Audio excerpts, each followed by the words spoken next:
இன்றைக்கு நான் உங்களோடு கூட தானியேல் தீர்க்கதரிசன புஸ்தகத்திலிருந்து சில காரியங்களை பேச விரும்புகிறேன். ஒரு மனிதன் எடுக்கிற முடிவு அல்லது தீர்மானம் அந்த மனிதனை மட்டுமல்ல, உலகங்களையும் மாற்றக்கூடியது, ஆளுகிற தலைவர்களை மாற்றக்கூடியது, அவனை சுற்றி இருக்கிற சூழ்நிலைகளை மாற்றக்கூடியது. ஒரு மனுஷன் எடுக்கிற தீர்மானம் பொதுவாக எப்படி சொல்லுவாங்க, எல்லாருமே கடலை பார்க்கும் பொழுது அந்த கடல் எங்கே போய் முடியும்னு யாருக்குமே தெரியாது. ஆனால் சிலருக்கு அதை பார்க்கும்போது சில கேள்விகள் வந்துச்சான். அதில் ஒரு நபர் கொலம்பஸ். அவருக்கு அதை பார்க்கும் போதெல்லாம் கேள்வி வந்துக்கிட்டே இருந்துச்சு, அந்த கடல் எங்கே போய் முடியும். பார்க்குற ஆள்கிட்டலாம் கேட்பார், அந்த கடல் எங்கே போய் முடியும், இதனுடைய முடிவு எப்படி இருக்கும், அங்கே என்ன இருக்கும், கடலுக்கு அந்த பக்கம் என்ன இருக்கும் அப்படின்னு சொல்லி கேட்குறவங்களாம் சொன்னாங்களா, அந்த பக்கம் என்ன இருந்தால் உனக்கு என்ன அப்படின்ற மாதிரியே சொல்லிக்கிட்டு இருந்திருக்கிறாங்க. ஆனால் இவருக்கு அங்கே போய் பார்க்கணுன்னு ஒரு ஆசை. அவர் பயணம் பண்ண ஆரம்பித்தார். ஒரு குறிப்பிட்ட தீவுக்கு போன உடனே ஒரு பெரிய பாறை, அந்த பாறையில் ஒரு மண்டை ஓட்டு படம், அந்த மண்டை ஓட்டு படத்தில் இப்படி எழுதியிருந்தாங்களாம், நோ மோர் பியாண்ட், இதற்கு பிறகு எதுவுமே இல்லை அப்படின்ற மாதிரி எழுதியிருந்தாங்களாம். அந்த தீவில் இருந்த ஆள்கிட்ட கேட்டுக்கிறாங்க, ஏன் இப்படி எழுதி வச்சுருக்கிறாங்க, இதுக்கப்புறம் நீங்கள் யாருமே பயணம் பண்ணது இல்லையான்னு. அப்போ அவங்க சொல்லியிருக்கிறாங்க, போனவங்க யாருமே திரும்பி வந்ததில்லை, அப்போ அங்கே போன டேஞ்சர், அதனால் நாங்கள் இப்படி எழுதி வச்சுருக்குறோம், நீங்கள் போகக்கூடாது அப்படின்னு சொல்லி. ஆனால் இந்த மனுஷன் ஒரு தீர்மானம் எடுத்தார், இந்த கடலுக்கு அந்த பக்கம் என்ன இருக்குன்றதை நான் பார்த்து தான் ஆகணும் அப்படின்னு தீர்மானம் எடுத்து போக ஆரம்பித்தார். அப்படி போய் அவர் கண்டுபிடித்த அந்த நாடு தான் அமெரிக்கா. இது அநேகமாக இணைப்பில் இருக்கிற உங்கள் எல்லாருக்குமே தெரிஞ்சிருக்கும். அன்றைக்கு அந்த ஒரு மனிதன் எடுத்த அந்த ஒரு தீர்மானம் முழு உலகத்திற்கும் இன்றைக்கு ஆசீர்வாதம். இன்றைக்கி கிறிஸ்தவத்தை உலக நாடுகளுக்கு கொண்டு போனதில் முக்கியமான பங்கு அமெரிக்க தேசத்துக்கு இருக்குது. இன்றைக்கும் கிறிஸ்தவம் வளர்வதற்கு பின்னாடி அமெரிக்க தேசத்தினுடைய பணமும் இருக்குது, உழைப்பும் இருக்குது, ஜெபமும் இருக்குது. எதற்காக அந்த வார்த்தையை நான் சொல்லுகிறேன் என்றால், நான் தானியேல் புத்தகத்திலிருந்து ஒரு 3 அல்லது 4 பாயிண்ட் உங்களோடு பேச விரும்புகிறேன். ஒரு மனிதன் சந்திக்கிற போட்டிகள், ஆவிக்குரியவன் சந்திக்கிற போட்டிகள், ஒரு தீர்மானம் எடுத்ததுனால அவங்களுடைய வாழ்க்கையில் என்னென்ன மாதிரியான பிரச்சனைகள் அல்லது போட்டிகளை இந்த சமுதாயத்தில் அவங்க சந்திக்கிறாங்க என்பதை குறித்து நான் உங்களோடு பேச விரும்புகிறேன். முதல் அதிகாரம், ஏன்னா நமக்கு எல்லாருக்குமே இந்த சம்பவம் தெரியும். இந்த சத்தத்தை கேட்கிற உங்களுக்கு இந்த தானியேல் புஸ்தகம் நன்றாய் தெரியும். பல முறை நீங்கள் பல கோணங்களில் பிரசங்கித்திருக்கலாம். ஆனால் கர்த்தர் இந்த நாளிலே என்னுடைய இருதயத்தில் ஆண்டவர் பேசின காரியத்தை நான் உங்களோடு வைக்க விரும்புகிறேன். அந்த வசனம், நான் சில வசனங்களை நான் வாசிக்கிறேன். தானியேல் புஸ்தகத்தில் தானியேல் ஒரு தீர்மானம் எடுக்கிறார். 2ஆம் வசனத்திலிருந்து வாசிக்கிறேன். அப்பொழுது ஆண்டவர் யூதாவின் ராஜாவாகிய யோயாக்கீமையும் தேவனுடைய ஆலயத்தின் பாத்திரங்கள் சிலவற்றையும் அவன் கையில் ஒப்பு கொடுத்தார். அவன் அந்த பாத்திரங்களை சினையார் தேசத்தில் உள்ள தன் தேவனுடைய கோவிலுக்கு கொண்டு போய் அவைகளை தன் தேவனுடைய பண்டசாலைக்குள் வைத்தான். அப்பொழுது இஸ்ரவேல் புத்திரருக்குள்ளே ராஜ குலத்தார்களிலும் துறை மக்களிலும் யாதொரு மாசும் இல்லாதவர்களிலும் அழகானவர்களும் சகல ஞானத்திலும் தேறினவர்களும் அறிவில் சிறந்தவர்களும் கல்வியில் நிபுணரும் ராஜாவின் அரண்மனையிலே சேவிக்க திராணி உள்ளவருமாகிய சில வாலிபரை கொண்டு வரவும் அவர்களுக்கு கல்தேரின் எழுத்துக்களையும் பாஷைகளையும் கற்றுக் கொடுக்கவும் ராஜா தன் பிரதானிகளின் தலைவனாகிய அஸ்பெனாசுக்கு கற்பித்தான். இந்த சம்பவம் தானியேலின் காலத்தில் நடந்தது மட்டுமல்ல, தானியேல் பிறப்பதற்கு முன்னாடியே ஏசாயா தீர்க்கதரிசியின் மூலமாய் சொல்லப்பட்ட ஒரு சம்பவம். நீங்கள் 2 ராஜாக்கள் 20ஆம் அதிகாரம் எடுத்தீங்கன்னா, அங்கே தன் வாயுசு நாளில் அதிகமான சில வருடங்களை அதிகமாய் கூட்டி பெற்றுக்கொண்ட அந்த எசேக்கியா ராஜா செய்த ஒரு தவறின் விளைவாய் ஏசாயா தீர்க்கதரிசி இந்த காரியத்தை சொல்லுகிறார். நீங்கள் 2 ராஜாக்கள் 20ஆம் அதிகாரம் 13 to 19 வரைக்கும் வாசிங்கன்னா இந்த சம்பவம் அங்கே இருக்கும். அப்போ பாபிலோன்லேருந்து ஒரு மனுஷன் வருவான், பாபிலோனியர்கள் வருவாங்க, உன்னுடைய பிள்ளைகளை பிடித்து கொண்டு போவார்கள். அவர்கள் அந்த தமிழில் எப்படி எழுதியிருக்குன்னா, அங்கே அரண்மனையில் அவர்களை வேலைக்காரராக வைத்து கொள்வார்கள் அப்படின்னு இருக்கும்.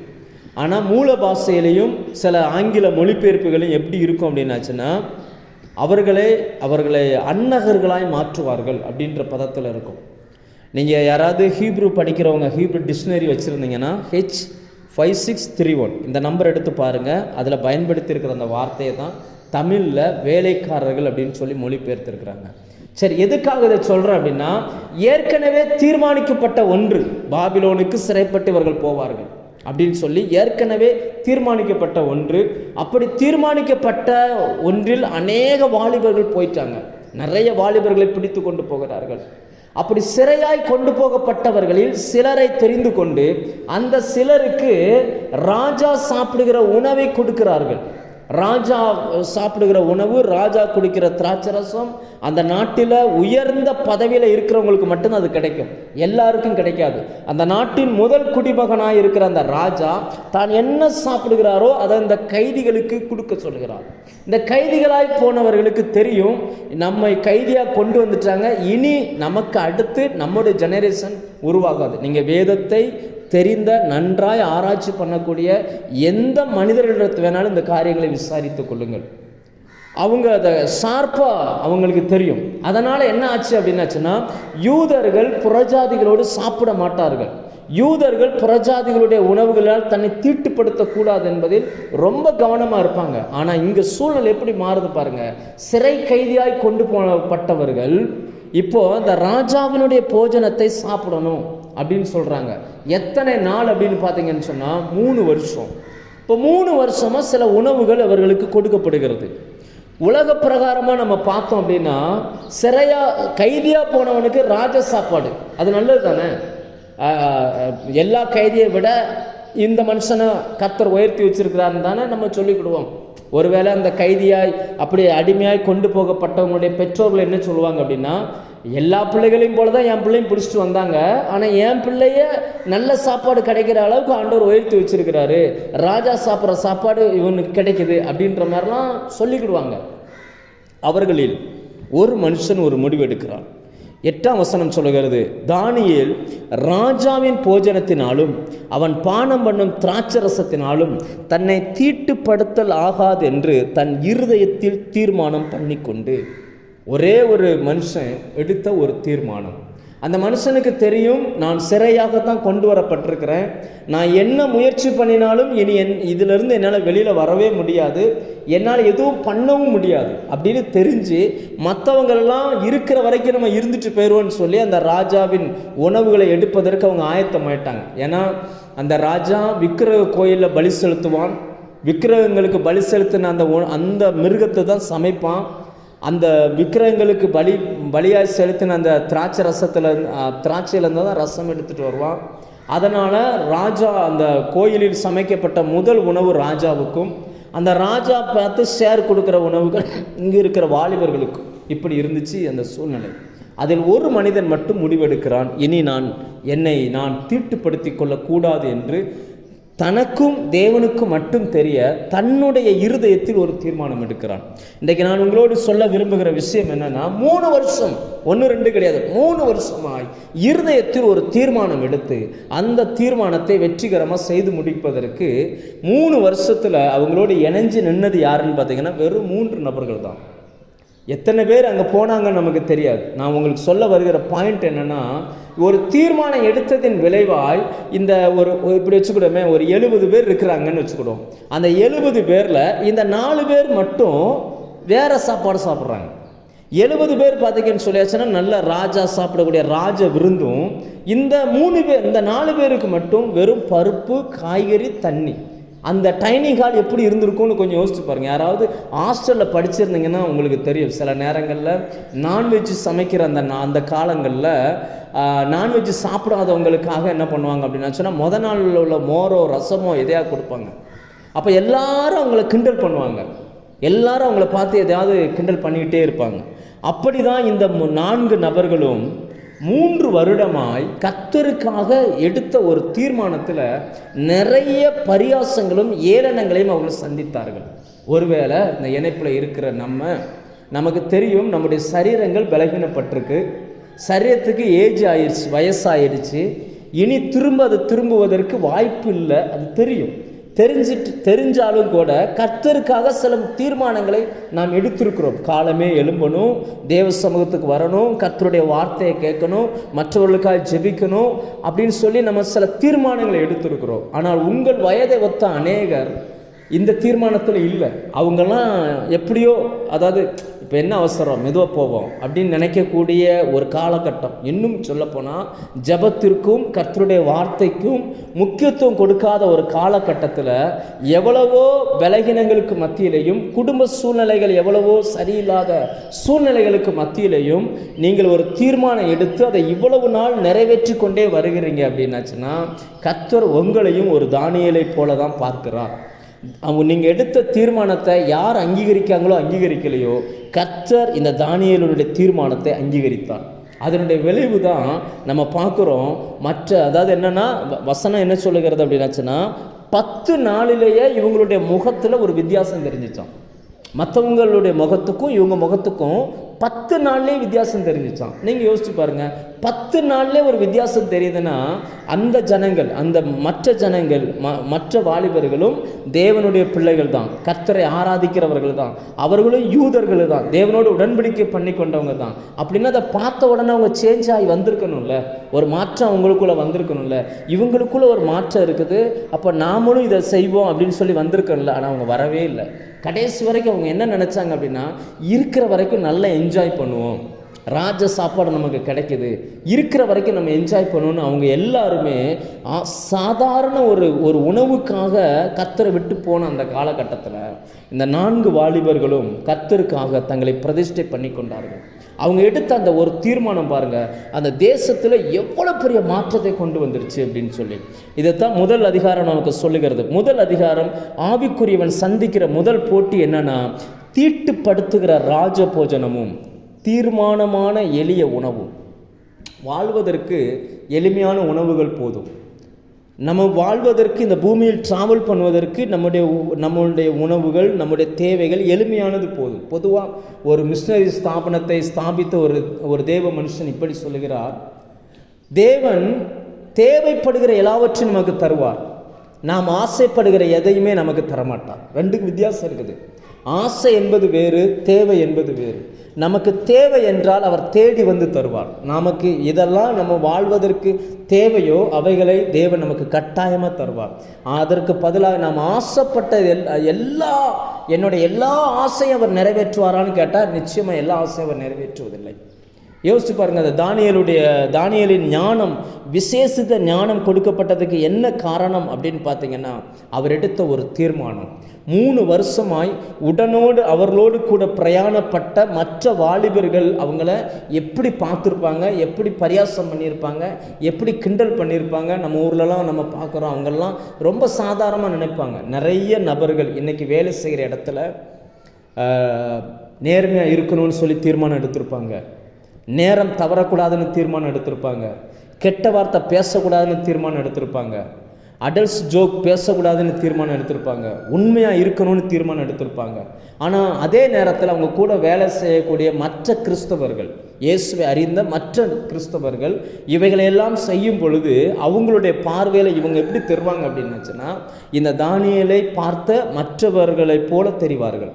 பழைக்க தெரியாதவன், இவன் ரொம்ப ஓவராக பண்ணுறான், ரொம்ப ஓவராக பரிசுத்தம் பேசுகிறான், ரொம்ப அப்படிலாம் சொல்லுவாங்க இல்லையா. அப்படி சில தீர்மானங்களை எடுத்து மனிதர்களுடைய பார்வையில் நிந்தையாகவும் பரியாசமாகவும் அவங்களுக்கு அந்த நேரத்தில் பதில் சொல்ல முடியாமல் தடுமாற்றத்தோடு நீங்கள் இருப்பீங்கன்னா, கர்த்தருடைய ஆவியானவர் இந்த காலை வேளையில் உங்களுக்கு தான் ஆண்டவர் சொல்லுகிறார். கர்த்தருடைய வார்த்தை சொல்லுகிறது, தானியேல் 1:18 படி, ராஜாவினிடத்தில் கொண்டு வருகிறதற்கு குறித்த நாட்கள் நிறைவேறின போது. இன்றைக்கி இப்போ வேணும்னா அந்த 3 வருஷமாக அவங்க சில நிந்தைகளை அனுபவிச்சுட்டே வந்தாங்க. ஆனால் ஒரு நாள் குறிக்கப்பட்டிருந்தது. ராஜாவுக்கு முன்னாடி எல்லாரும் வந்து நின்றார்கள். இயேசு ராஜாவுக்கு முன்னாடி எல்லாரும் நிற்கக்கூடிய ஒரு நாள் குறிக்கப்பட்டிருக்கிறது. அன்னைக்கு எல்லாரும் போய் நிற்கும் பொழுது மற்ற மனுஷனுக்கும் நமக்கும் ஒரு வித்தியாசத்தை அன்றைக்கு நாம் தெரிந்து கொள்வோம். இன்றைக்கி என்ன பிரச்சனை அப்படின்னா, உண்மைகள் குறைந்து போகிற ஒரு காலம், நேர்மை உள்ளவர்கள் குறைந்து போகிற ஒரு காலம், ஒழுக்கம் உள்ளவர்கள் குறைந்து போகிற ஒரு காலம், கர்த்தருக்குன்னு மனதில் தீர்மானித்த அந்த காரியத்தில் நிலைச்சு நிற்க முடியாத ஒரு காலகட்டத்தில் தானியேல் புஸ்தகத்தின் மூலமாய் கர்த்தர் சொல்கிறார், ஒவ்வொரு மனுஷனுக்கும் தீட்டுப்படுத்தக்கூடிய ராஜ போஜனத்தை பிசாசு கொடுக்கிறான். அதே நேரத்தில் அந்த மனுஷன் தீர்மானமான எளிய உணவுகளை தெரிந்து கொள்வானே. ஆனால் காலம் வரும் பொழுது தீட்டுப்படுத்தப்பட்ட அந்த உணவுகளை சாப்பிட்டவனை பார்க்கிலும் தீர்மானம் எடுத்த அந்த மனுஷன் 10 மடங்கு அறிவிலும் புத்தியிலும் எல்லா காரியத்திலும் அவர்கள் மேற்பட்டு இருந்ததை கர்த்தருடைய வேதம் சொல்லுகிறது. அவங்க எங்கே நின்றார்கள்? அந்த வசனம் சொல்லுகிறது, ராஜா அவர்களோட பேசினான். அவர்கள் எல்லாருக்குள்ளும் தானியேல், அனனியா, மீசாவேல், அசரியா என்பவர்களைப் போல வேறு ஒருவரும் காணப்படவில்லை. ஆகையால் இவர்கள் ராஜ சமூகத்தில் நின்றார்கள். தீர்மானம் எடுக்கிறவர்கள் கர்த்தருடைய ராஜ சமூகத்தில் நிற்கிறார்கள். இன்னைக்கு தேவனுக்காக உலகத்தால் தன்னை கரைப்படுத்தி கொள்ளக்கூடாது என்று தீர்மானம் எடுத்தவர்கள், சரீரத்துக்கு அடுத்த காரியங்களில் தன்னை கரைப்படுத்தி கொள்ளக்கூடாது என்று தீர்மானம் எடுத்த தேவனுடைய பிள்ளைகள் நிச்சயமாய் ராஜ சமூகத்தில் அவர் நிற்பார்கள். நிச்சயமாக ஆண்டவராக இயேசு கிறிஸ்து வருவார். அன்னைக்கு வரும் பொழுது அநேகருடைய கண்களுக்கு முன்பதாக இவர்களை கர்த்தர் உயர்த்தி வைத்திருப்பதை எல்லாருடைய கண்களுக்கு காணும். இன்றைக்கி நிறைய ஏளனங்களை நம்ம சந்திக்கலாம். சில வீடுகள்லாம் பார்த்திங்கன்னா கிறிஸ்துவங்க இருப்பாங்க, ஆனாலும் யாராவது ஒருத்தர் மட்டும் கிறிஸ்துவுக்குள்ளே ரொம்ப ஸ்ட்ராங்காக இருப்பாங்க. அவங்க எந்த சூழ்நிலையும் வாக்குவாதம் பண்ண மாட்டாங்க, எந்த சூழ்நிலையும் சண்டை போட மாட்டாங்க, எந்த சூழ்நிலையும் விட்டு கொடுத்துருவாங்க. அவங்களுக்கு லாஸ் வர்றதா இருந்தால் கூட விட்டு கொடுத்துருவாங்க. ஆனால் அவங்கெல்லாம் மனுஷனுடைய பார்வையில் எப்படி இருப்பாங்க அப்படின்னாச்சுன்னா, பிழைக்க தெரியாதவங்க.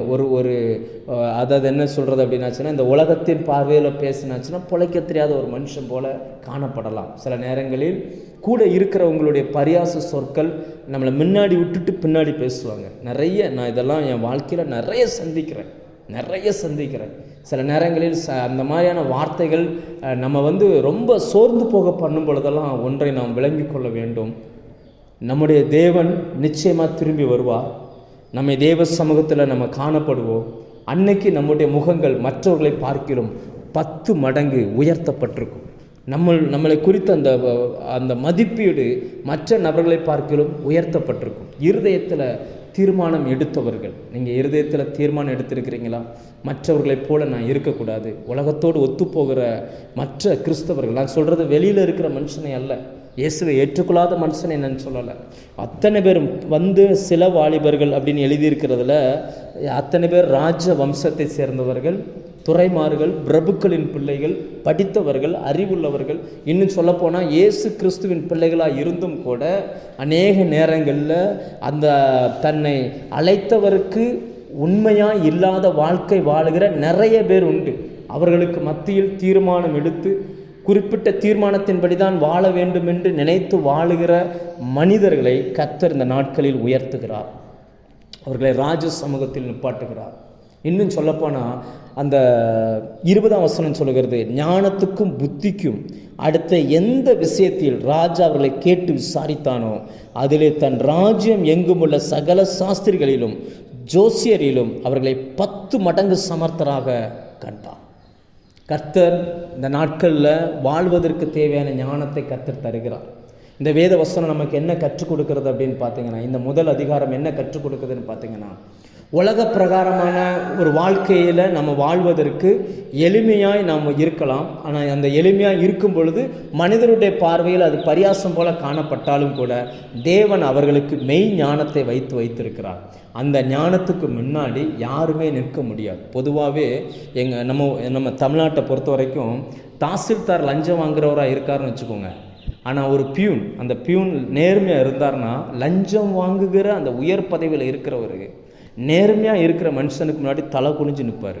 எதிர்த்து நின்று பேச முடியாது. ஏன்னா அந்த நேர்மைக்கும் உண்மைக்கும் உலக பிரகாரமாக ஒரு விலை இருக்கும் பொழுது பரலோக தேவனுக்காக சில காரியங்களை விட்டுட்டு அவருக்கு இது பிடிக்காதுன்றதுனால அதை வேண்டான்னு சொல்லி ஸ்கிப் பண்ணி நீங்கள் விட்டுட்டு கர்த்தருக்கு பிரியமாக வாழணும்னு சொல்லி ஒரு தீர்மானம் எடுத்து நீங்கள் இருந்தீங்க அப்படின்னாச்சுன்னா கண்டிப்பாக பரலோகம் உங்களை அப்ரிஷியேட் பண்ணுது. நிச்சயமாக பரலோக தேவனுடைய கண்கள் உங்கள் மேலே நோக்கமாக இருக்குது. மற்ற அநேகரை பார்க்கலும் கர்த்தர் உங்களுக்கு விசேஷித்த ஞானத்தை தருவார். சுற்றி இருக்கிற எல்லாரை பார்க்க மற்றவங்களுக்கு கிடைக்காத வெளிப்பாடுகள், மற்றவங்களுக்கு கிடைக்காத நன்மையான அறிவுகளையும் கர்த்தர் உங்களுக்கு தருவார். இதை தானியேல் 1ஆம் அதிகாரத்திலிருந்து நம்ம கற்றுக்கொள்கிறோம். 2ஆம் அதிகாரத்தில் ஒரு போட்டியை நம்ம பார்க்குறோம். உலக ஞானத்துக்கும் தெய்வீக ஞானத்துக்குமான ஒரு போட்டி. ஏன்னா அந்த சம்பவம் எல்லாருக்குமே தெரியும், யாருமே தெரியாதவங்க கிடையாது அப்படின்னு நான் விசுவாசிக்கிறேன். ஒருவேளை யாராவது இப்போ தான் புதுசாக நீங்கள் இயேசுவை ஏற்றுக்கொண்டு இந்த லைனில் வர்றீங்கன்னா பைபிள் வாங்கி தானியேல் புஸ்தகம் 2ஆம் அதிகாரம் வாசிங்க. ராஜா ஒரு சொப்பனம் பார்க்கிறார். நிறைய பேருக்கு ஒரு பழக்கம் இருக்குது, தூக்கத்தில் கனவு வருது, ஆனால் என்ன கனவுன்றது நிறைய பேருக்கு மறந்து போகுது. இங்கே பார்த்தீங்கன்னா அந்த தேசத்தை ஆளுகிற ஒரு ராஜா பாபிலோன், இன்னைக்கு அமெரிக்கா ஒரு வல்லரசாக இருக்கிறது போல அன்னைக்கு முதல் வல்லரசாய் அந்த தேசம் இருக்கிறது. அவருக்கு ஒரு கனவு வந்துச்சான். அந்த கனவு மறந்து போச்சு. ஆனால் கனவு வந்துச்சுன்ற அறிவு மட்டும் இருக்குது. அந்த கனவுல இவரை பயமுறுத்துகிற ஏதோ ஒரு சம்பவம் நடந்தது. இவருடைய ஆவி கலங்கிற்று. 1ஆம் வசனம் வாசிக்கிற 2ஆம் அதிகாரம் 1ஆம் வசனம். நேபுகாத்நேச்சார் ராஜ்யபாரம் பண்ணும் 2ஆம் வருஷத்திலே நேபுகாத்நேச்சார் சொப்பனங்களை கண்டான். அதனால் அவனுடைய ஆவி கலங்கி அவனுடைய நித்திரை கலைந்தது. இப்போ தேவன் மனிதர்களுக்கு முன்னாடி பரியாசங்களை அனுபவித்த தானியேலுக்கு நல்ல ஞானத்தை கொடுத்துட்டார். நிறைய தெய்வீக ஞானங்கள் வெளிப்பட்டுருச்சு. ஆனால் அந்த ஞானம் எங்கே வெளிப்படணும், அந்த குறிப்பிட்ட அந்த வேலை வரப்போகுது. அதுக்காக கர்த்தர் செய்யக்கூடிய இன்னொரு வேலை என்ன அப்படின்னாச்சுன்னா, அந்த ராஜாவுக்கு சொப்பனங்களை கொடுக்கிறார். எப்படி தெரியும்? தானியேல் 2ஆம் அதிகாரம் அதனுடைய 28ஆம் வசனம் சொல்லுகிறது, மறைப்பொருள்களை வெளிப்படுத்துகிற பரலோகத்தில் இருக்கிற தேவன் கடைசி நாளில் சம்பவிப்பதை ராஜாவாகிய நேபுகாத்நேச்சாருக்கு தெரிவித்திருக்கிறார். இப்போ தேவனே அந்த தானியேலுக்குள்ள இருந்த தெய்வீகமான ஞானத்தை வெளிப்படுத்துவதற்காக ராஜாக்களுக்கு சொப்பனத்தை கொடுக்கிறார். அந்த ராஜாவுக்கு சொப்பனம் கண்டது மறந்து போச்சு. இவருக்கு தெரியுது, ஏதோ ஒன்று பார்த்தோம், ஆனால் என்னன்னு தெரியலையே அப்படின்னு சொல்லி அவர் கலங்க ஆரம்பிக்கிறார். உடனே அந்த தேசத்தில் இன்னைக்கு போல கிடையாதுல்ல. இன்னைக்குன்னா டக்குன்னு கூகுளில் தேடிடலாம், சொப்பனங்களுக்கான அர்த்தம் அது இதுன்னு என்னென்னவோ இருக்குது. அந்த காலத்தில் அப்படிலாம் எதுவுமே கிடையாது. உடனே அன்னைக்கு இருந்த அந்த ஜோசியர்கள், அந்த குறி சொல்லக்கூடியவர்கள், அவர் ஒரு விக்கிரக வழிபாட்டை சேர்ந்த மனுஷன், ஒரு ஒரு ஒரு புறஜாதி மனுஷன். உடனே அங்கே இருந்த எல்லாரையும் கூப்பிட்டுட்டு சொல்கிறாரு, நான் ஒரு கனவு கண்டேன், அதனால் அந்த கனவை நீங்கள் சொல்லுங்கள், அர்த்தத்தை நீங்கள் சொல்லுங்கன்னு சொல்லி. உடனே அங்கே இருந்த மற்றவங்களாம் சொல்கிறாங்க, கனவை நீங்கள் சொல்லுங்கள், அர்த்தத்தை நாங்கள் சொல்கிறோன்னு சொல்லி. அப்போ இந்த ராஜா சொல்கிறாரு, அப்படியெல்லாம் முடியாது, கனவையும் நீ தான் சொல்லணும், அர்த்தத்தை நீ தான் சொல்லணும் அப்படின்னு. இப்போ கூட நம்மில் தேவனை அறிந்தவர்களுக்கு கூட இந்த பதில் கேட்டால் சிரிப்பு தான் வரும். ஒரு ஆள் பார்த்த கனவை நான் எப்படி சொல்ல முடியும் அப்படின்ற மாதிரி நமக்கு தோணும். ஆனால் அந்த ராஜா பாருங்கள், அவர் எவ்வளவு கரெக்டான சில வார்த்தைகளை சொல்கிறாருன்னா, நான் பார்த்த சொப்பனத்தை ஃபஸ்ட்டு எனக்கு சொல்லுங்கள். தானியேல் 2ஆம் அதிகாரம் 9ஆம் வசனத்தின் பின்பகுதியில், சொப்பனத்தை எனக்கு சொல்லுங்கள், அப்பொழுது அதன் அர்த்தத்தையும் உங்களால் காண்பிக்க கூடும் என்று அறிந்து கொள்வேன். ஃபஸ்ட்டு அந்த வாக்குவாதம் முத்துனா ராஜா ஒரே தீர்மானமாக சொல்லிட்டார், நான் சொப்பனம் கண்டது உண்மை, என்ன சொப்பனம்னு எனக்கு தெரியல, மறந்து போச்சு, சொப்பனத்தையும் சொல்லு, அர்த்தத்தையும் சொல்லு, சொன்னால் உனக்கு பிரைஸ் தரேன், அதாவது வெகுமானங்களை தருகிறேன், சொல்லலைன்னா உன்னை கொன்றுவேன் அப்படின்ட்டார். உன் வீடு எருக்களமாக்கப்படும், குப்பை கூலமாக்கப்படும் அப்படின்னு சொல்லி தீர்மானம் ஆகிறது. உலக பிரகாரமான எந்த ராஜாவின் ஞானத்தை பெற்றவர்களும் அல்லது உலக பிரகாரமான எந்த அறிவை பெற்றவர்களும் தடுமாறுகிற ஒரு காரியம். இப்போ யாருக்குமே அதனுடைய அர்த்தமும் தெரியலை, சொப்பனமும் தெரியலை, யாருக்குமே தெரியலை. ராஜாவின் இடத்திலிருந்து கட்டளை பிறக்கிறது எல்லாரையும் கொல்லும்படியா. அப்படி வரும் பொழுது அந்த கூட்டத்தில் தானியேல் இருக்கிறார். அப்போ தானியேலுக்கு விஷயம் கேள்விப்பட்டுட்டு அவர் சொல்லுகிறார், ஒரு ராத்திரி எனக்கு டைம் கொடுங்க அப்படின்னு சொல்லி ராஜாட்ட பர்மிஷன் வாங்கிட்டு அவர் போய் அவரும் அவரோடு சேர்ந்தவர்களும் 17ஆம் வசனம் பாருங்கள். தானியேல் தன் வீட்டுக்கு போய் தானும் தோழரும் பாபிலோனின் மற்ற ஞானிகளோடு கூட அழியாதபடிக்கு இந்த மறைப்பொருளை குறித்து பரலோகத்தின் தேவனை நோக்கி இரக்கம் கேட்கிறதற்காக. அப்படின்னா என்ன அர்த்தம்னா, எல்லாரும் பயப்படுகிற இடத்துல நாம் பயப்பட வேண்டிய அவசியம் இல்லை. நீங்கள் கர்த்தருக்குன்னு வாழ்வீர்களானால் எல்லாரும் பயந்து நடுங்குகிற ஒரு காரியத்தில் நீங்கள் பயப்பட வேண்டிய அவசியம் இல்லை. எப்பேற்பட்ட மறைப்பொருளையும் வெளிப்படுத்துகிற பரலோகத்தின் தேவன் நமக்கு இருக்கிறார். நீங்கள் கேட்டீங்கன்னா ரகசியத்தை அவர் சொல்லித் தருவார். மற்றவர்களுக்கு தெரியாத காரியங்களை கர்த்தர் உங்களுக்கு சொல்லித் தருவார். யோசிச்சு பாருங்க, இந்த சொப்பனம் கர்த்தர் கொடுத்தாராம். அந்த வசனமே சொல்லுகிறது, கர்த்தரே வர வச்சாராம். அந்த சொப்பனத்திற்கான அர்த்தம் தெரியலை. முழு தேசத்தில் உள்ளவங்களும் தடுமாறி போய் நிற்கிறாங்க. இப்போ அந்த அர்த்தத்தை தேவன் தானியேலுக்கு வெளிப்படுத்த சித்தம் கொள்கிறார். அதற்கு தானியேல் செய்கிற ஒரு காரியம் என்னன்னா, தன் சகோதரர்களோடு கூட சேர்ந்து ஜெபிக்க ஆரம்பிக்கிறார். இன்னைக்கு அதுக்கு தான் இப்படி நம்ம கூடி ஜெபிக்கிறோம், நம்ம கூடி ஆராதிக்கிறோம். ஏன் தெரியுமா? அநேகருடைய ஸ்தோத்திரத்தினால் கிருபை பெருகும். கர்த்தர் உங்கள் மேலே வச்சிருக்கிற கிருபை அநேகர் சேர்ந்து உங்களுக்காக ஸ்தோத்திரம் பண்ணும் பொழுது அந்த கிருபை கூடும், பெருகும், ஒரு நாளும் குறையாது. கர்த்தரை அறிந்திருக்கிற அந்த ஜனத்தை தேவன் எப்படி வேறுபடுத்துகிறார் பாருங்க. ஒட்டுமொத்த தேசத்தில் இருக்கிறவங்க தடுமாறுறாங்க, ஞானிகள் தடுமாறுறாங்க. இதுவரைக்கும் ராஜா அந்த ஞானிகள் பேச்சை கேட்டதான் நடந்திருக்கிறார். இப்போ பார்த்தீங்கன்னு சொன்னால் எந்த ஞானிகள் ஆலோசனை சொன்னாங்களோ அவங்கள கொல்வதற்கு ஆட்களை அனுப்புகிறார். ஞானிகளுடைய வார்த்தையை கேட்டு தன்னுடைய ராஜ்யத்தின் எல்லா காரியங்களையும் செய்தாரோ அதே ஞானிகளை கொல்லும்படியாக ராஜாவினுடைய கட்டளை புறப்படுகிறது. அந்த ராஜாவின் மனநிலையை மாற்றக்கூடிய ஞானத்தை கர்த்தர் தானியேலுக்கு கொடுக்கிறார். நீங்கள் வேலை செய்யலாம், அந்நிய தேசத்தில் நீங்கள் இருக்கலாம், அந்த தேசத்தில் உங்களோடு கூட வேலை செய்யக்கூடிய அந்த தேசத்தின் மற்ற மனிதர்களை பார்க்கிலும் அவர்களுக்கு இல்லாத தெய்வீக ஞானத்தையும் வெளிப்பாடுகளையும் கர்த்தர் உங்களுக்கு தருவார். கர்த்தருடைய ஜனமாய் நீங்கள் இருக்கிறபடி நான் யோசிச்சு பாருங்கள், அந்த தேசத்தினுடைய ஞானிகள் அவர்கள், அந்த தேசத்தினுடைய சட்டத்திட்டங்களை தெரிந்தவர்கள் அவர்கள், அந்த ராஜாவினுடைய A to Z தெரிந்தவர்கள் அவர்கள். அவர்களுக்கெல்லாம் வெளிப்படாத ஒன்றை கர்த்தர் தானியேலுக்கு சொல்லிக் கொடுக்க ஆரம்பித்தார். தானியேல் மறுநாள் போகும் பொழுது அந்த தானியேல் அந்த காரியங்களை சொல்கிறார். இவைகளெல்லாம் நமக்கு தெரியும். இருந்தாலும் நான் உங்களுக்கு சொல்ல வந்த பாயிண்ட் என்னென்னா, இன்னைக்கு இந்த ஞானம் இருக்குது பார்த்தீங்களா, அது ரொம்ப விலையேற பெற்றதுங்க. அதுக்கு இவன் கருப்பன், இவன் வெள்ளையன், இந்த மாதிரி எல்லாம் வித்தியாசமே தெரியாது. 1 கொரிந்தியர் 1:31 சொல்லுகிறது, அவராலே, அதாவது இயேசு கிறிஸ்துவே தேவனால் நமக்கு ஞானமும் மீட்பும் நீதியும் பரிசுத்தமும் ஆனார். பழைய ஏற்பாட்டில் பார்த்தீங்கன்னு சொன்னால் சாலமோனை குறித்து, சாலமோனை போல ஞானம் உள்ளவர்கள் அதற்கு முன்னும் இல்லை பின்னும் இல்லை. அவருக்கு ஞானத்தை கர்த்தர் கொடுத்திருந்தார். நமக்குள்ள ஞானமே உருவானவராக இயேசு கிறிஸ்து வந்திருக்கிறார். அதனால் நீங்கள் வேலை செய்கிற இடத்துல உங்களுக்கு பதவி உயர்வை கொடுப்பதற்காகவே உங்களுக்கு மேல் அதிகாரிகளுக்கு, உங்களுக்கு அதிகாரம், உங்களுக்கு மேலே ஆளுகை செய்கிற அதிகாரம் செலுத்துகிற சில மனிதர்களுக்கு சில தூக்கங்களை கர்த்தர் கலைப்பார். அந்த ராஜாவின் தூக்கம் கலைஞ்சிச்சு பாருங்க. கலைஞ்ச உடனே அவருக்குள்ள ஆவியில் ஒரு கலக்கம் வந்துச்சு. அந்த ஆவியின் கலக்கத்தை நீக்குவதற்கு எந்த மனுஷனாலும் முடியாது, யாராலும் அது சரிப்படுத்தவே முடியாது. அவர் எதனால் அந்த ஆவி கலங்கி இருக்குதோ அந்த சரியான காரணம் தெரிந்து கொண்டால் ஒன்றி அந்த சமாதானம் அது உண்டாகாது. சில இடங்களில் நம்ம போயிருக்கும் போதெல்லாம் சிலர்லாம் சொல்லுவாங்க, காசு பணம் எவ்வளோ நாளும் சம்பாரிச்சிடலாம் பாஸ்டர், அந்த சமாதானம், அந்த மன அமைதி இது எங்கேயுமே கிடைக்காது, இயேசு மட்டும்தான் தர முடியும். ஏன்னா அவருடைய சொப்பனத்தை இப்போ யாரு கெடுக்கிறா பாருங்க. இப்போ கேசவநேரின்னு ஊரில் தம்பி பிரகாஷ், நம்ம ஏற்கனவே நம்ம லைனில் சொல்லியிருக்கிறேன், அந்த தம்பி ஆக்சிடெண்ட் ஆகி கிட்டத்தட்ட படுக்கையாக இருந்தான். அவன் அந்த ரூமை விட்டு வெளியில் வருவான்றதை யாருமே நம்பலை, அவனே நம்பலை. அவ்வளோதான், என்னுடைய வாழ்க்கை இந்த ரூமோட முடிஞ்சு போயிடும்.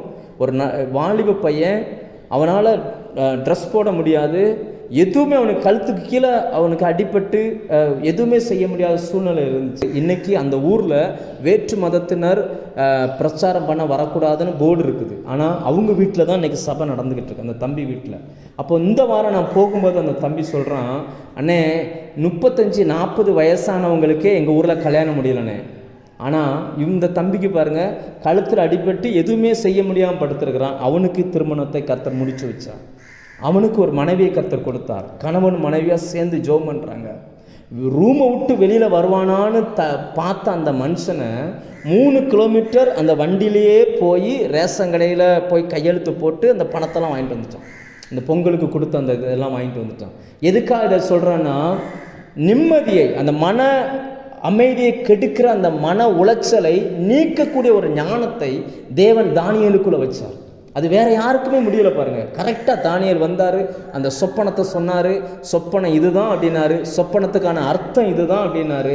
அந்த ராஜா அப்படியே மிரண்டுட்டார். அந்த சொப்பனத்தை பார்த்த அந்த ராஜாவுக்கு கடைசியாக ஒரு 45ஆம் வசனம் தானியேல் 2:45 சொல்கிறார், இனிமேல் அந்த அர்த்தத்தெல்லாம் சொல்லிட்டு, இனிமேல் சம்பவிக்க போகிறதை மகாதேவன் ராஜாவுக்கு தெரிவித்திருக்கிறார். சொப்பனமானது நிச்சயம், அதன் அர்த்தம் சத்தியம் என்றார். கர்த்தர் இந்த நாட்களில் உங்களுக்கு மேல் அதிகாரிகளுக்கு சில மன உளைச்சல்களை கொடுப்பாரே, ஆனால் அந்த மன உளைச்சல்களை நிவர்த்தி பண்ணக்கூடிய வார்த்தையை கர்த்தர் உங்களுக்கு தருவார். நீங்கள் எடுத்த அந்த தீர்மானம், கர்த்தர் உங்கள் மேலே வச்சிருக்கிறது அந்த ஞானம், அவர் ஞானமாய் உங்களுக்குள்ளே இருக்கிறத அநேகர் காணும்படி கர்த்தர் இந்த நாட்களில் கிரியை செய்வார். உங்களால் விசுவாசிக்க கூடுமானால் தேவனுடைய மகிமை உங்களால் பார்க்க முடியும். நீங்கள் நினைக்கலாம், நம்ம இப்படி வந்திருக்கிறோமே, இந்த இடத்துல வந்து இருக்கிறோமே. நீங்கள் தானியேலை யோசித்து பாருங்கள். இந்த தானியேல் எரேமியாவின் கீழிருந்து வேதத்தை கற்ற மனுஷன். அதாவது இஸ்ரவேல் சரித்திர ஏடுகள் சொல்லுகிறது, எரேமியாவுக்கு கீழே இருந்து வேதத்தை படித்த மனுஷன், எரேமியாவோடு கூட இருந்து அந்த சத்தியங்களை கற்றுக்கொண்ட மனுஷன். ஆனால் இப்போ போயிருக்கிற இடம் எப்படிப்பட்ட இடம்னா, சத்தியத்திற்கும் அவங்களுக்கும் சம்பந்தம் இல்லாத ஒரு இடம், பாவம் நிறைந்த ஒரு இடம், பாவத்தை தண்ணீரை போல குடிக்கிற ஒரு இடம். அப்படிப்பட்ட இடத்துல உட்கார்ந்துருக்கிறார். இவருக்குள்ள தேவன் கொடுத்த அந்த தெய்வீக ஞானம் இப்போ வேலை செய்யுமா வேலை செய்யாதா எதுவுமே தெரியலைன்னு நினச்சி கொண்டு இருக்கும் பொழுது உலக ஞானமும் தெய்வீக ஞானமும் இருக்கிற அந்த வித்தியாசத்தை பாருங்கள். உலக மனிதர்களால் முடியாத ஒன்றை தெய்வீக ஞானம் பெற்ற மனிதர்களை கொண்டு கர்த்தர் நிறைவேற்றுகிறார். இந்த நாட்களில் யோசிச்சு பாருங்கள், அந்த ராஜா அதை கேள்விப்பட்ட உடனே 46வது வசனம் சொல்லுகிறது, அப்பொழுது ராஜாவாகிய நேபுகாத்நேச்சார். இந்த வசனத்தில் முக்கியமானது வார்த்தை என்னன்னா அப்பொழுது. அந்த வார்த்தை அப்பொழுது, அந்த வார்த்தையை பேசி முடிச்ச டயத்தில் உடனே என்ன நடக்குன்னு பாருங்க. ராஜாவாகிய நேபுகாத்நேச்சார் முகங்குப்புற விழுந்து, ராஜாக்கள் பொதுவாக வந்து சரிக்கு சமமாக உட்கார மாட்டாங்க, மேலே ஒரு திண்டுக்கு மேலே தான் அவர், அதாவது என்னென்னா ஒரு படிக்கு மேலே ராஜா இருப்பார், அவருக்கு கீழே தான் மந்திரிகள்லாம் உட்காந்துருப்பாங்க. இவர் இந்த மனுஷன் தானியேல் வந்து ஒரு கைதியாய் போன ஆள், ஒரு சிறை கைதியாய் போன ஆள். ஏதோ ஞானத்தின் நிமித்தம் இவரை வந்து வேலைக்கு வச்சிருக்கிறாங்க, அவ்வளோதான். இப்போ அந்த தானியேல் நின்று பேசி கொண்டிருக்கிறான், மந்திரிகள்லாம் உட்காந்துருக்கிறாங்க.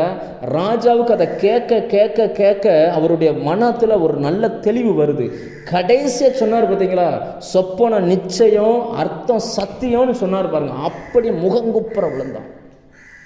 உலக ஞானம் தெய்வீக ஞானம் பெற்றவர்களுக்கு முன்பதாக முகங்குப்புற விழுகிற ஒரு காலத்தில் நம்ம இருக்கிறோம்.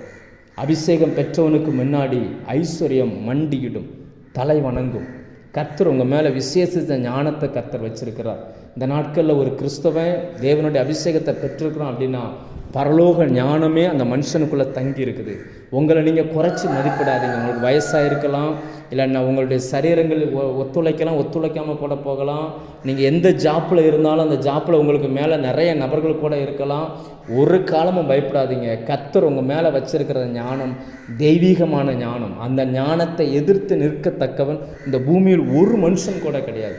அப்படியே முகங்குப்புற விழுந்தான். அந்த வசனம் சொல்லுகிறது, முகங்குப்புற விழுந்து தானியேலை வணங்கி. அப்பா, ராஜாக்கள் தேவனை மட்டும் அவங்க யாரை சாமியாக பார்க்குறானோ அவனை மட்டும்தான் வணங்குவான். இப்போ அந்த தெய்வீக ஞானம் தானியேலை அவனுக்கு முன்னாடி தெய்வத்தை போல உயர்த்தி வச்சிருச்சு பாருங்க. அவன் தானியேலை வணங்கி அவனுக்கு காணிக்கை செலுத்தவும் தூபம் காட்டவும் கட்டளையிட்டான். இந்த நம்ம இயேசு அறியாமல் இருக்கும் ஹிந்துவாக இருக்கும் பொழுது தீபாராதனை தூபம்லாம் காட்டுவாங்கள்ல. இப்போ அந்த ஒரு மனுஷனை தெய்வத்துக்கு சமமாக பார்க்குறான். நான் உங்களுக்கு சொல்லட்டுமா, நிறைய பேருக்குள்ள இருதயத்தில் சமாதானம் இல்லை, நிறைய பேருடைய ஆவி கலங்கி போய் நிற்குது.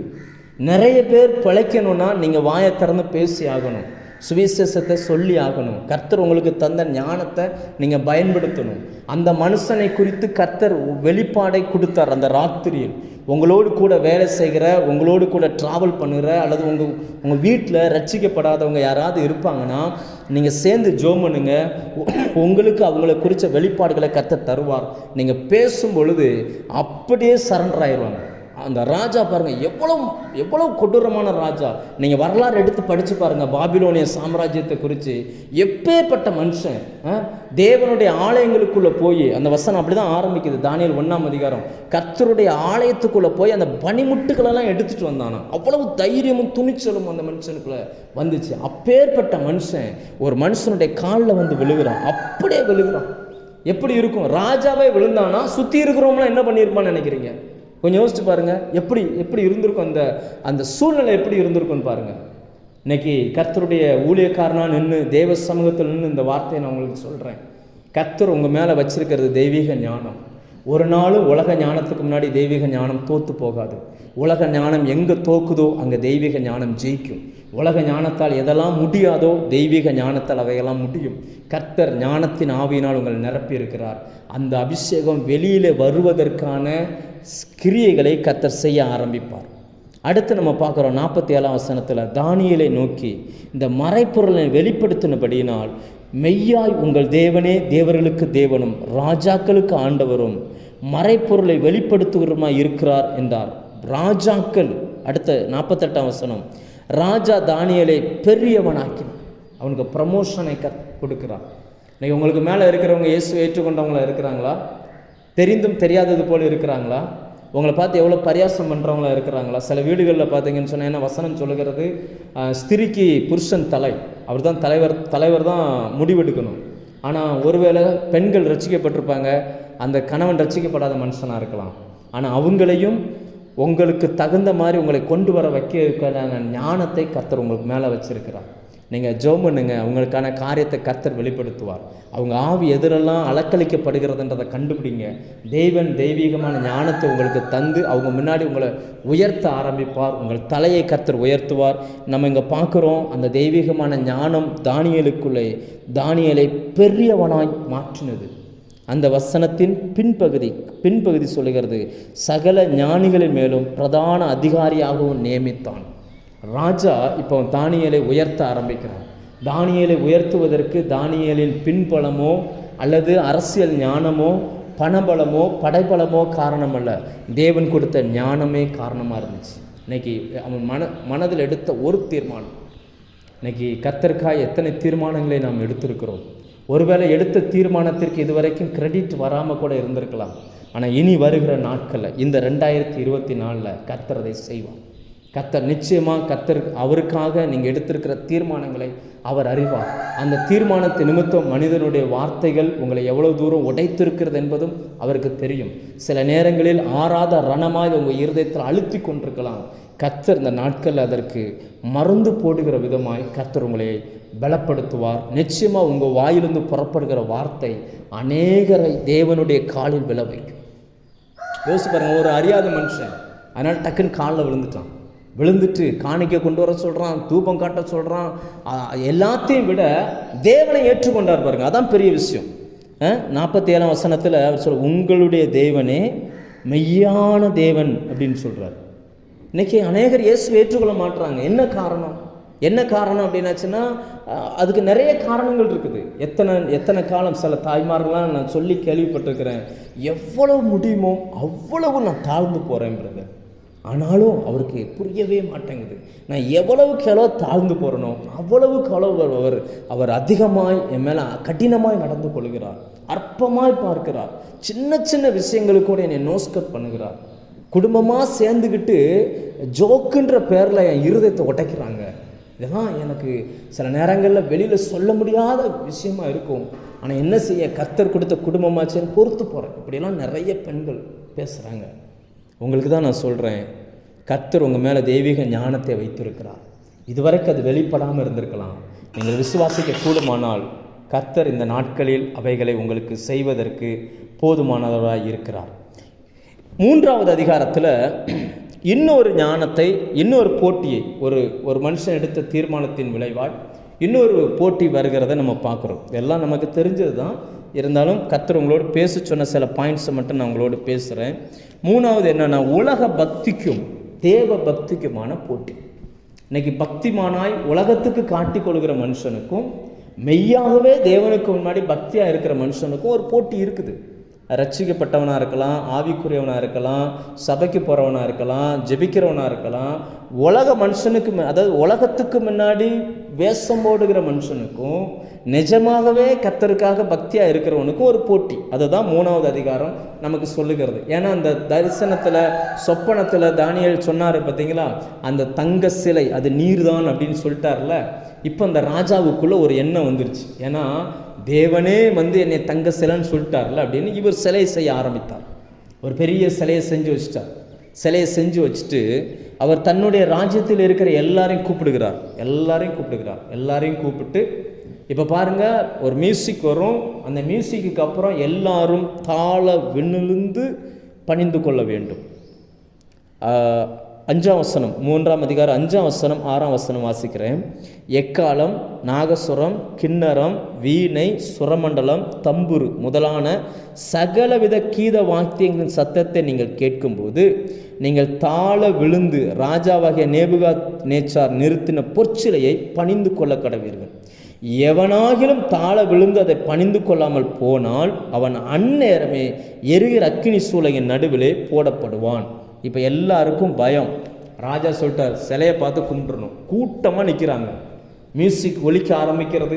ராஜாவின் கட்டளை என்னன்னா, கும்பிட்டவன் பொழைச்சான், கும்பிடாதவன் செத்தான். இதுதான், உனக்கு ஜீவன் வேணுமா மரணம் வேணுமா அப்படின்னு அந்த ராஜா சொல்கிறார். ஒன்றே ஒன்று தானே, அப்படி குனிஞ்சு கும்பிட்டுணும், தாளை விழுந்து கும்பிட்டுணும். எல்லாரும் விழுந்துட்டாங்களாம். 3 பசங்க மட்டும் விழலை, 3 நபர்கள் மட்டும் விழலை. இவர்கள் எடுத்த தீர்மானம், தானியேலோடு கூட நின்றார்கள் இல்லையா. 2ஆம் அதிகாரத்தில் தானியேலை உயர்த்தின சம்பவம் எழுதப்பட்டிருக்குது. 3ஆம் அதிகாரத்தில் தானியேலோடு கூட நின்றவர்கள், இணைந்து கர்த்தருடைய ஊழியத்தை செய்கிற நபர்கள் அநேகர் இங்கே இருக்கிறீங்க. எந்த பிரதிபலனையும் எதிர்பாராமல் கர்த்தருக்காக இணைஞ்சு நின்று கர்த்தருக்காக ஊழியம் செய்யக்கூடிய நிறைய பேர் என் லைனில் இருக்கிறீங்க. எந்த பிரதிபலனையும் எதிர்பார்க்கல, கர்த்தருக்காக நான் இதை செய்கிறேன் அப்படின்னு சொல்லக்கூடியவங்க நிறைய பேர் இருக்கிறீங்க.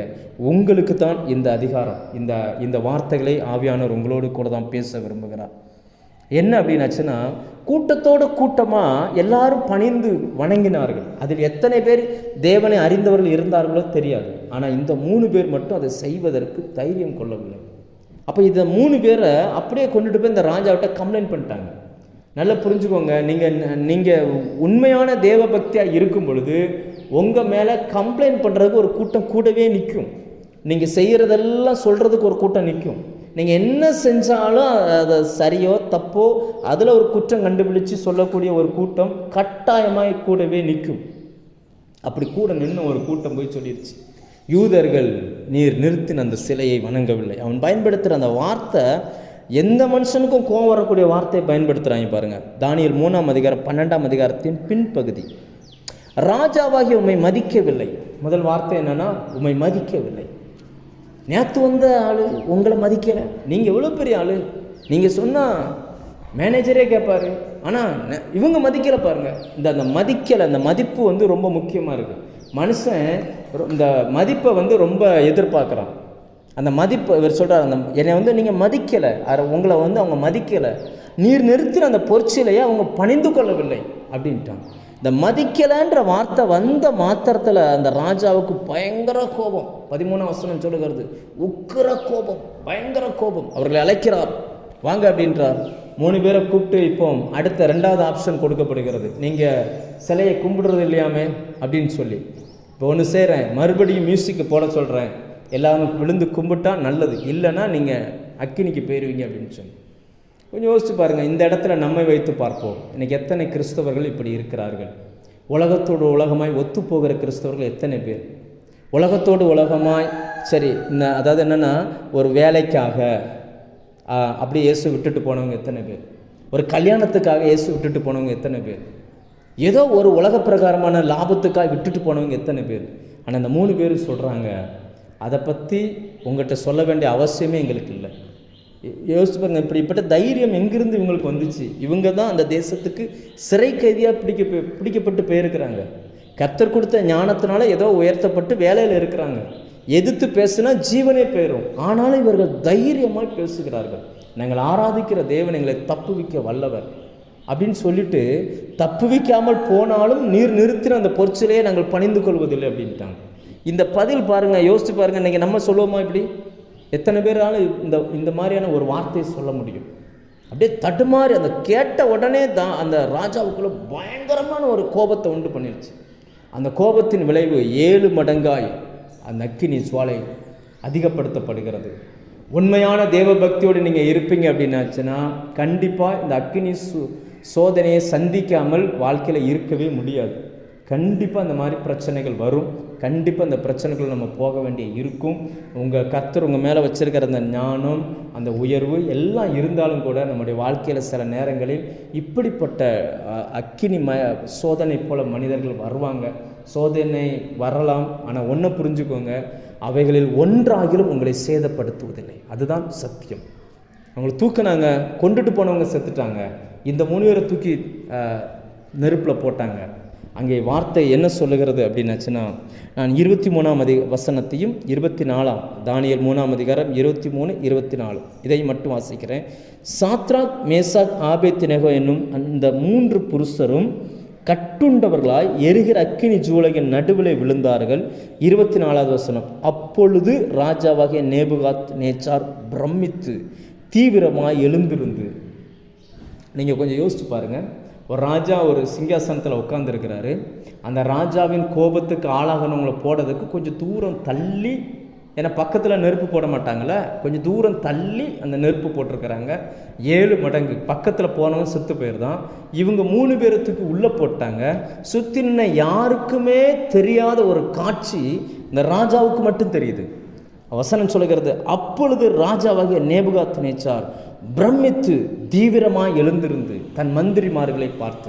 அப்போ இதுலேருந்து ஆண்டவர் நமக்கு என்ன பேசுகிறார் அப்படின்னாச்சுன்னா, உங்களை யாரெல்லாம் அப்படி அக்கினிமயமான சில சூழ்நிலைகளுக்குள்ள, சில வார்த்தைகளுக்குள்ள, சில கடினமான சூழ்நிலைகளை கொண்டு போடுறாங்களோ அவங்களுடைய கண்கள் மட்டும்தான் கர்த்தர் உங்கள் கூட இருக்கிறத முதலாவது காணும். அந்த ராஜா பார்க்குறாரு, 3 பேர் உள்ளே விழுந்தாங்க.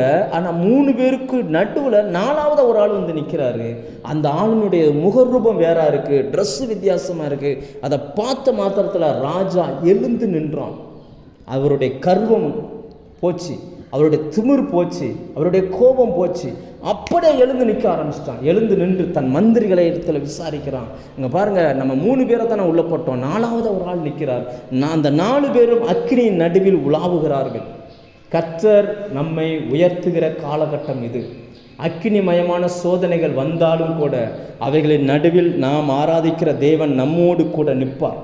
ஒரு நாள் நம்மளை விட்டுட்டு அவர் போகிறவர் அல்ல. அது அக்கினி ஜுவாலையாக இருக்கலாம், அல்லது ராஜாவினுடைய கோபமாக இருக்கலாம், அல்லது சிங்க கபியாக இருக்கலாம். எதுவாக இருந்தாலும் சரி, நாம் கர்த்தருக்காய் காண்பிக்கிற அன்பின் பிரயாசங்களை மறப்பதற்கு தேவன் அநீதி உள்ளவர் அல்ல. ஆண்டவர் வாக்கு பண்ணியிருக்கிறார், உலகத்தின் முடிவு பரியந்தம் சகல நாட்களிலும் நான் உங்களுடைய கூட இருக்கிறேன். யோசிச்சு பாருங்கள், தானியேல் அந்த நேரத்தில் அவர் எங்கே இருந்தாருன்னு தெரியல. ஏன்னா 2ஆம் அதிகாரம் கடைசி வசனம் சொல்லுகிறது, தானியேல் கொலு மண்டபத்தில் இருந்து விட்டான். இங்கே என்ன, அதிகாரிகளுக்கு வேலைக்காரங்களுக்கு மட்டும்தான் இந்த சம்பவம். இந்த 3 பேருடைய அந்த விசுவாசம் பாருங்கள், ராஜாவை எழுந்து நிற்க பண்ணினது. அவங்க மேலே தீ படவே இல்லை பாருங்கள். நெருப்பு தோத்து போச்சுங்க. நெருப்பு அவங்க முன்னாடி தோத்து போச்சு. இன்னைக்கு கர்த்தருடைய நாமத்திற்காக நீங்கள் வைராக்கியமாக நிற்பீங்கன்னா உலக பிரகாரமாக வருகிற எல்லா சோதனையும் நீங்கள் ஜெயிக்க முடியும். கர்த்தர் அப்படிப்பட்டதான ஒரு காரியத்தை உங்களுக்கு செய்வார். அந்த ராஜா பேசுகிற சில வார்த்தைகள், தானியேல் 3ஆம் அதிகாரம் 28வது வசனம். அப்பொழுது நேபுகாத்நேச்சார் வசனித்து, சாத்ராக் மேசாக் ஆபேத்நேகோ என்பவர்களுடைய தேவனுக்கு ஸ்தோத்திரம். ஒரு புறஜாதி மனுஷன் இப்போ கர்த்தரை துதிப்பதற்கு இவர்கள் நெருப்பில் இறங்க வேண்டியதாக இருக்கிறது. யோசிச்சு பாருங்க, இவங்களுடைய நெருக்கடி, இவங்களுடைய சோதனை, இவங்க அந்த நெருப்பில் இறங்கினதுடைய விளைவு, ராஜாவே இப்போ கர்த்தரை துதிக்க ஆரம்பிக்கிறார். அடுத்ததா, அவர்கள் தங்களுடைய தேவனை தவிர வேறொரு தேவனையும் சேவித்து பணியாமல் அவரையே நம்பி ராஜாவின் கட்டளையை தள்ளி தங்கள் சரீரங்களை ஒப்பு கொடுத்ததினால் அவர் தமது தூதனை அனுப்பி தம்முடைய தாசரை விடுவித்தார். தானியேல் ரோமர் 12:1 சொல்லுகிறது, உங்கள் சரீரங்களை ஜீவ பலியாய் ஒப்பு கொடுங்க. இதுவே நீங்கள் செய்யத்தக்க புத்தியுள்ள ஆராதனை. அவர்கள் தங்கள் சரீரங்களை ஒப்பு கொடுத்தார்கள். நம்மை விரோதிக்கிறவர்கள் சரீர பிரகாரமாக நம்மளை துன்பப்படுத்த முடியுமே தவிர நம்முடைய விசுவாசத்தையோ நம்முடைய ஆவியோ அவர்களால் தொடவே முடியாது. கர்த்தர் நம்ம கூட இருக்கிறார். ராஜாக்கள் தங்கள் இன்னைக்கு கர்த்தரை ஏற்றுக்கொண்டோம் என்று அறிவிக்கக்கூடிய ஒரு காலகட்டத்தில் நம்ம இருக்கிறோம். அவங்களுக்கு முன்னாடி நிரூபிக்க வேண்டிய ஒரு காலகட்டத்தில் நம்ம இருக்கிறோம். அவர் சொல்கிறார் பாருங்க, 29ஆம் வசனத்தில், சாத்ராக் மேசாக் ஆபேத்நேகோ என்பவர்களுடைய தேவனுக்கு விரோதமான தூசண வார்த்தையை சொல்லுகிற எந்த ஜனத்தானும், எந்த ஜாதியானும், எந்த பாசைக்காரனும் துண்டித்து போடப்படுவான். அவன் வீடு எருக்களமாக்கப்படும் என்று என்னாலே தீர்மானிக்கப்படுகிறது. இவ்விதமாய் ரட்சிக்கத்தக்க தேவன் வேறு ஒருவர் இல்லை என்றான். இன்னைக்கு உங்களை துன்பப்படுத்துகிற ஜனங்கள் உங்கள் நிமித்தம் இயேசுவை அறிக்கை பண்ணக்கூடிய ஒரு காலகட்டத்துக்குள்ளே கர்த்தர் உங்களை நடத்துவார். உங்கள் வாழ்க்கையை கர்த்தர் நடத்துவார். வசனத்தில் நம்ம பார்க்குறோம், ஒரு முடி கூட நெருப்பில் கருகலை. தைரியமாக இருங்க. உங்கள் மேலே இருக்கிற எதுவுமே அக்கினி சோதனைகள் எதுவுமே நம்ம ஒன்றுமே பண்ணிவிடாது. பிராணிக்கு மேலாக நாம் சோதிக்கப்படுவதற்கு அவர் இடம் கொடுப்பதில்லை. சோதனையோடு கூட தப்பிக்கொள்ளும்படியான போக்கையும் அவர் உண்டு பண்ணுகிறார். நம்ம விட்டுட்டு தேவன் வேடிக்கை பார்க்குறவர் அல்ல, அவர் நம்ம கூடவே வந்து நிற்கிறார். கடைசி வசனம் என்ன சொல்லுதுன்னா, ராஜா சாத்ராக் மேசாக் ஆபேத்நேகோ என்பவர்களை பாபிலோன் தேசத்தில் உயர்த்தினான். ஒரு சோதனையை சகிக்கிறீங்கன்னா அதுக்கு பின்னாடி ஒரு உயர்வை கர்த்தர் வைத்திருக்கிறார். ஒரு பெரிய நெருக்கத்துக்குள்ளே நீங்கள் போயிருக்கிறீங்க அப்படின்னாச்சுன்னா அதற்கான ரிவார்டு பரலோகத்தில் மட்டுமல்ல பூமியிலும் கொடுக்கப்பட்டிருக்கும். நம்ம 3 காரியங்களை நம்ம பார்த்தோம். இது ரொம்ப சாதாரணமாக, ஏன்னா 3மே ஒவ்வொன்றும் ஒவ்வொரு பிரசங்கம். ஆனால் ரொம்ப சாதாரணமாக சில காரியங்களை நான் உங்களுக்கு சொல்லியிருக்கிறேன். ஒரு தீர்மானம், யோசிச்சு பாருங்கள். ஒரு தீர்மானம் தங்கள் இருதயத்தில் எடுத்தார்கள், அதில் அவங்க உண்மையாக நின்னாங்க பாருங்கள். அதனால ஆண்டவர் அவங்களுக்கு ஞானத்தை கொடுத்தார். அந்த 4 பேருக்குள்ள ஞானமும் வெளியில் வருவதற்கு தேவனே கிரியை செய்ய ஆரம்பித்தார் பாருங்கள். தானியேலுக்காக தேவன் தெய்வீக ஞானத்தை கொடுத்து ராஜாவை காலில் விழ வைத்தார். இந்த சாத்ராக் மேசாக் ஆபேத்நேகோவுக்கு தேவனே அக்கினி ஜுவாலையில் வந்து இறங்கி நின்று விடுவித்து ராஜாவின் மனக்கண்களை திறந்தார். அவர்கள் வாழ்க்கையில் உயர்த்தப்பட்டார்கள். இன்றைக்கி எத்தனை தீர்மானங்களை நீங்கள் எடுத்திருக்கிறீங்க. சில நேரங்களில் சில நெருக்கங்கள் உபத்திரம் வரும்பொழுது சோர்ந்து போகாதீங்க. உங்கள் அன்பின் பிரயாசங்களை மறப்பதற்கு தேவன் அநீதி உள்ளவர் அல்ல. உங்களுடைய ஒவ்வொரு சொட்டு கண்ணீருக்கும் பரலோகத்தில் பலன் உண்டு, பூமியிலையும் அதற்கு பலன் செய்யப்படும்.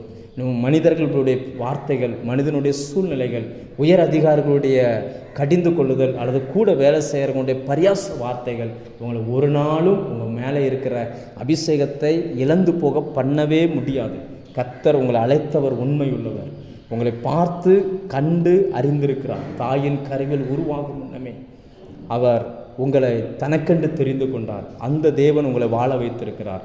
நிச்சயமாக கர்த்தருக்காக நீங்கள் இருக்கிற இடத்துல பெரிய காரியங்களை நீங்கள் செய்வீங்க. உங்களை கொண்டு தேவன் தன்னுடைய நாமத்தை விளங்க பண்ணுவார். உங்களை சுற்றி இருக்கிறவங்க கர்த்தரை அறிந்து கொள்வதற்கு உங்களை ஒரு கருவியாக எடுத்து பயன்படுத்துவார்.